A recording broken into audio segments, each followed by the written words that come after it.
Halo, salam sehat untuk kita semua. Perkenalkan, nama saya Sambil Hasan Mari, mahasiswa Fakultas Guru dan Ilmu Pendidikan, Program Studi Bimbingan Konseling, Universitas Nusa Cendana Kupang. Baik, di pertemuan kali ini kita akan sama-sama membahas tentang gaya belajar. Jadi, materi gaya belajar ini merupakan salah satu materi yang berada di dalam mata kuliah bimbingan dan konseling belajar. Nah, pasti teman-teman sudah dalam benak itu sudah mulai bertanya bahwa apa saja gaya belajar. Nah, untuk itu kita harus mengetahui apa itu gaya belajar. Jadi gaya belajar merupakan cara termudah yang dimiliki oleh individu dalam menyerap, mengatur, dan mengolah informasi yang diterima. Nah, kita lanjut masuk ke macam-macam gaya belajar. Yang pertama yaitu gaya belajar visual.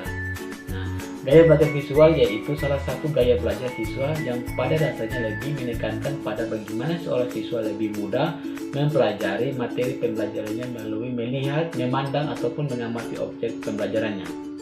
Menurut Kartono tahun 1906 dalam bukunya halaman 111, ia berpendapat bahwa gaya belajar visual bertujuan untuk membantu siswa memusatkan perhatiannya untuk memahami materi yang dipelajarinya. Maksudnya bahwa siswa memusatkan perhatiannya terhadap objek yang dipelajari sangat penting agar siswa dapat memahami materi tersebut. Perhatian itu juga merupakan reaksi umum dari organisme dan kesadaran yang menyebabkan bertambahnya aktivitas, daya konsentrasi, dan pembatasan kesadaran terhadap suatu objek.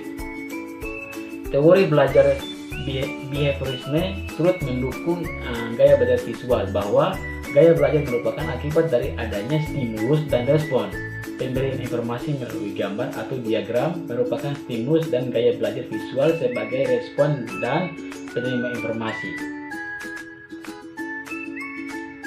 Untuk mengoptimalkan gaya belajar visual dengan cara satu, menampilkan gambar-gambar yang menarik. Yang kedua, menampilkan peta konsep saat pembelajaran berlangsung. Yang ketiga, membaca sekilas tentang materi yang akan dipelajari agar dapat mendapatkan gambaran umum tentang materi yang akan dipelajari.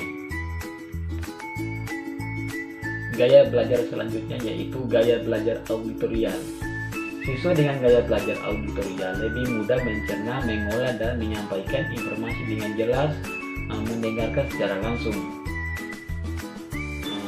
Siswa menerima informasi dengan mendengar ataupun secara lisan.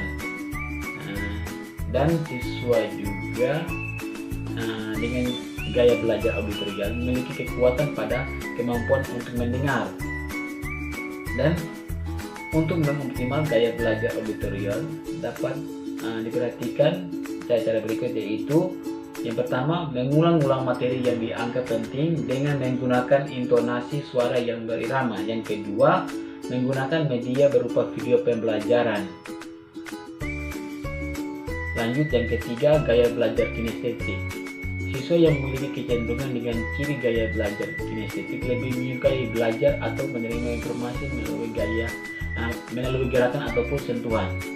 Menurut Ula tahun 2013 bahwa gaya belajar kinestetik adalah gaya belajar melalui aktivitas fisik dan keterlibatan langsung yang dapat berupa menangani, bergerak, menyentuh, dan merasakan atau mengalami langsung. Bagi siswa dengan gaya belajar kinestetik, kondisi fisik merupakan salah satu faktor yang berperan penting karena mereka akan langsung melakukan tindakan secara fisik dalam kegiatan belajar mereka. Jika siswa belajar dengan kondisi fisik yang sehat, proses dan hasil belajarnya akan lancar dan maksimal. Berbeda halnya dengan siswa yang belajar dengan kondisi fisik yang kurang ataupun tidak sehat, proses dan hasil belajar akan terganggu. Di samping itu, siswa juga akan lebih cepat merasa lelah, tidak bersemangat, merasa pusing, mudah mengantuk jika badannya lemah, dan sulit menerima pembelajaran atau pelajaran. Hal ini akan berpengaruh negatif pada hasil belajar siswa. Nah, untuk mengoptimalkan gaya belajar kinestetik dapat dilakukan hal sebagai berikut, yaitu merancang suatu model pembelajaran yang lebih memuat siswa lebih banyak beraktivitas seperti pembelajaran berbasis proyek, metode demonstrasi maupun praktikum. Nah, lanjut, gaya pelajar yang keempat yaitu gaya belajar logika. Siswa dengan gaya belajar logika matematis akan lebih banyak menyukai aktivitas yang melibatkan otak. Siswa dengan gaya belajar ini juga senang menetapkan target dalam bentuk kuantitatif atau angka-angka, serta suka membuat agenda, jadwal, rencana kerja, serta mengklasifikasikan hal-hal tersebut ke dalam klasifikasi angka ataupun peningkatan sebelum mengerjakannya. Saran menggunakan gaya belajar logika yaitu yang pertama, hafal menjadi hal-hal yang mudah bagi tipe ini. Yang ketiga, saat belajar buatlah dan gunakanlah daftar list dengan menemukan poin penting dari tiap materi. Yang kelima yaitu gaya belajar sosial, tipe gaya belajar sosial. Dan itu yang pertama, siswa dengan gaya sosial yang kuat akan sangat mudah berkomunikasi dengan orang lain baik secara verbal maupun non-verbal. Suka belajar secara berkelompok atau secara terlihat dengan orang lain ataupun terlibat dengan orang lain. Tipe ini menyukai kegiatan sosial. Saran menggunakan gaya belajar sosial. Yang pertama itu menyelesaikan masalah dengan mendengar orang lain. Yang kedua, mendapatkan ide untuk mengatasi masalahnya sendiri.